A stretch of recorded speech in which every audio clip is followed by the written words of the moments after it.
नमस्कार दोस्तों। यूपी में अकेले पड़ी बीजेपी, मायावती और अखिलेश को राजभर का साथ। इस मुद्दे पर साथ छोड़ रहे एनडीए के सहयोगी। बिहार में जातीय जनगणना को पटना हाई कोर्ट के बाद सुप्रीम कोर्ट से हरी झंडी मिल चुकी है। सूत्रों की माने तो राज्य में जातीय जनगणना का काम करीब 80% तक हो गया है। बिहार के बाद अब उत्तर प्रदेश में भी जातीय जनगणना की मांग तेज होने लगी है। बीजेपी के विरोधी दल लगातार इसकी मांग कर रहे हैं और अब उन्हें एनडीए के कई दलों का भी साथ मिल रहा है।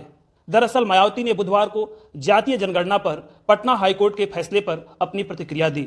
उन्होंने कहा, ओबीसी समाज की आर्थिक, शैक्षणिक व सामाजिक स्थिति का सही आकलन कर विकास योजना बनाने के लिए बिहार सरकार द्वारा कराई जा रही जातीय जनगणना को पटना हाईकोर्ट द्वारा पूर्णतः वैध ठहराए जाने के बाद अब सबकी निगाहें यूपी पर टिकी है कि यहाँ यह जरूरी प्रक्रिया कब शुरू होगी। बीएसपी चीफ ने आगे कहा, देश के कई राज्य में जातीय जनगणना के बाद यूपी में भी इसे कराने की मांग लगातार जोर पकड़ रही है, किंतु वर्तमान बीजेपी सरकार इसके लिए तैयार नहीं लगती है। यह अति चिंतनीय है। देश में जातीय जनगणना का मुद्दा मंडल आयोग की सिफारिशों को लागू कराने की तरह राजनीति का नहीं बल्कि सामाजिक न्याय से जुड़ा महत्वपूर्ण मामला है।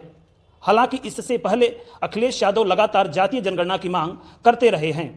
बीते दिनों में भी सपा प्रमुख ने कहा था, राम राज्य और समाजवाद तभी संभव है जब जातीय जनगणना होगी।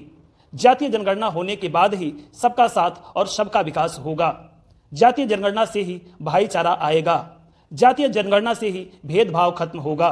इससे लोकतंत्र मजबूत होगा और समाजवाद आएगा और राम राज्य आएगा। अखिलेश यादव के अलावा एनडीए गठबंधन से सुभाषपा प्रमुख ओम प्रकाश राजभर भी लगातार जातीय जनगणना की मांग करते रहे हैं। गठबंधन से पहले ओपी राजभर के बेटे अरुण राजभर ने भी जातीय जनगणना वाली अपनी मांग दोहराई थी।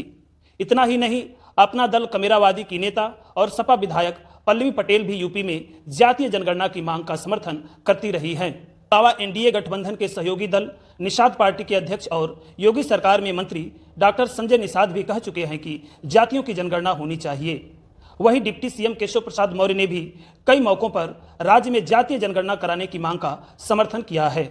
अब ऐसे वक्त में जब अगले एक साल में कई राज्य में विधानसभा चुनाव और फिर लोकसभा चुनाव होने वाला है, बीजेपी पर विरोधियों के साथ ही सहयोगियों का भी जातीय जनगणना को लेकर दबाव बनने लगा है। बहरहाल, जातीय जनगणना को लेकर आपकी क्या राय है? कमेंट बॉक्स में अपनी प्रतिक्रिया अवश्य साझा करें।